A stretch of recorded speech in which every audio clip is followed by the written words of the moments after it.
It's 3 in the morning. The world is silent, but your mind is screaming. You are trapped on a mental hamster wheel, replaying a single conversation, dissecting a single decision, or worrying about a future event that hasn't happened yet. Each thought spawns 3 more, creating a chaotic storm of what-ifs and should-haves. You feel mentally exhausted, yet completely paralyzed.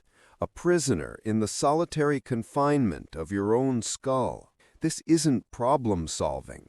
This is the torment of overthinking. Let's be clear about what this is.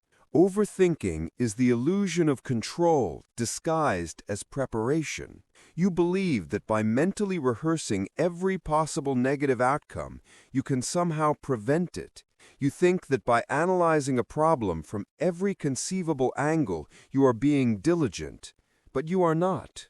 You are simply practicing the art of suffering twice, once in your imagination, and again if the event ever actually happens. You are pouring your precious life energy into a black hole of anxiety, tormenting yourself with fantasies of failure that have no basis in reality. You are stuck, and the very thinking you believe will save you is the cage that holds you. But what if there was a way to break out? What if you could take that chaotic, fearful energy and channel it into a sharp, disciplined tool? There is. 2,000 years ago, one of Rome's most brilliant minds, a man who navigated extreme wealth, political intrigue, and the constant threat of a tyrannical emperor, perfected a technique to do just that. His name was Seneca. He was a master Stoic philosopher, and he didn't have time for the paralysis of overthinking. He needed a mental operating system that was fast, effective, and ruthless. He developed a method not to ignore his fears, but to confront, dissect, and disarm them with cold logic. The philosophy behind his method is a core tenet of Stoicism, premeditatio malorum, the premeditation of evils. This sounds dark, but it is the opposite of the chaotic fear of overthinking. Overthinking is letting the monsters in your mind run wild in the dark. Seneca's method is to drag them into the light, look them squarely in the eye, and interrogate them until they confess how powerless they really are. From this ancient philosophy comes a brutally effective exercise. It takes 5 minutes. It requires a pen and paper, or a note on your phone, and it will break the cycle of overthinking. Here is the exercise. The next time you find yourself spinning on that mental hamster wheel, stop.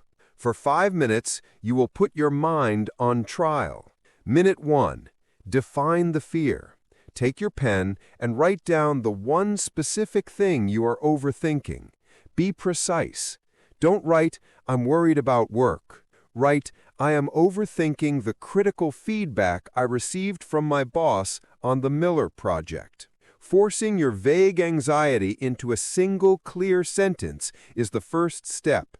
It gives the formless enemy a face. Minute 2. Visualize the absolute worst. This is the brutal part.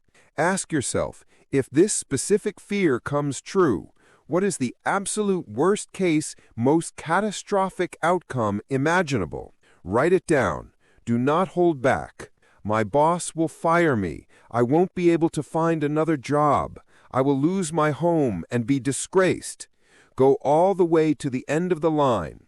Give your fear the microphone and let it sing its most terrifying song. Stare the monster directly in the eyes. Minute 3. Engineer the recovery. Now look at that catastrophic scenario you just wrote. Ask yourself this practical, strategic question. If the absolute worst happened, what specific, concrete steps could I take to start recovering? Write down the plan. 1. I would immediately update my resume and LinkedIn profile. 2. I would call 3 former colleagues to let them know I am looking for work. 3. I would look for freelance or temporary work to cover my bills. 4. I would create a strict budget. Your mind has now shifted from being a panicked victim to a calm, rational strategist. You have a plan. The monster is no longer so scary. Minute 4. Assess the more likely outcome. Look back at the fear you defined in minute 1. Now ask yourself, what is the more realistic and likely outcome of this situation? Write it down. Realistically, my boss was just having a stressful day. He will probably forget about it by tomorrow. The most likely outcome is that I will simply incorporate his feedback into the next version of the project and life will go on. This grounds you back in reality. Minute 5. Reclaim your present action. You have confronted the worst-case scenario and created a plan. You have acknowledged the more likely manageable reality. The fear's power is broken. Now ask yourself the final, most important question. What is one small, productive action I can take right now to improve this situation? Write it down. It might be, I will spend 15 minutes reviewing the project feedback, or I will go for a walk to clear my head. Then do that one thing.